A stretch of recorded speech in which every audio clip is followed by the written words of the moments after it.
Et cette citation extrêmement célèbre, elle est de Saint-Augustin. Vincent Cespedes, bonjour. Bonjour. Vous êtes philosophe. Citation célèbre, disais-je, vous qui avez beaucoup écrit sur l'amour, citation célèbre, mais citation souvent mal comprise ou détournée, parce que on ne parle pas de n'importe quel amour. En fait, Saint-Augustin parle de l'amour de Dieu. D'ailleurs, il ne traite que ce sujet, finalement. On peut citer la phrase en latin, d'ailleurs. Oui. Amandi deum modus est sine modo, ce qui se traduirait par... Oui, c'est ça. La mesure de l'amour, c'est d'aimer sans mesure. La mesure d'amour envers Dieu. Envers Dieu, voilà. Deum. L'amour de Dieu. Pour Saint-Augustin, on découvre cette phrase qui vient d'Origène, qui a été popularisée pendant le Moyen-Âge par Saint Bernard. Mais vraiment, on a oublié l'origine de cette phrase. On l'a prêtée à Saint-Augustin jusqu'à ce qu'on ait récemment publié les sermons d'Augustin, parce que on parle souvent des confessions avec les paradoxes sur le temps, le passé, le présent, le futur, le vol des poires, etc. Mais c'est la partie immergée de l'iceberg. Il n'y a pas que ça, il y a aussi des sermons.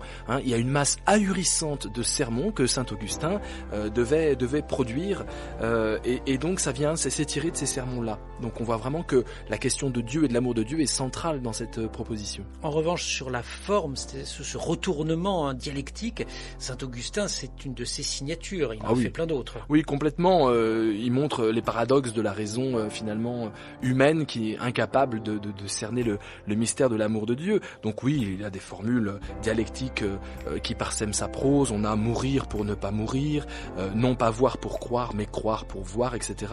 Une rhétorique qui est le gage de la liberté humaine, puisque les Écritures sont appréhendées chez lui comme une allégorie et doivent donc faire constamment l'objet d'une interprétation. Il passe son temps à réinterpréter les Écritures et ça donne une richesse dans la rhétorique qui est extraordinaire. Je signalais que vous aviez publié plusieurs ouvrages sur l'amour.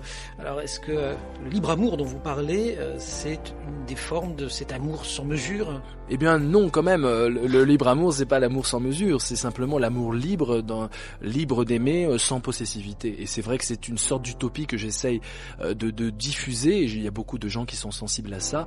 Donc remettre de la liberté de l'amour, conjuguer la liberté de l'amour, c'est un des grands défis philosophiques du temps selon moi. Et pour en savoir plus, on peut par exemple lire ou relire Je t'aime, une autre politique de l'amour que vous aviez publiée en 2003 chez Flammarion. Vincent Cespedes, merci, vous êtes, je le rappelle, philosophe.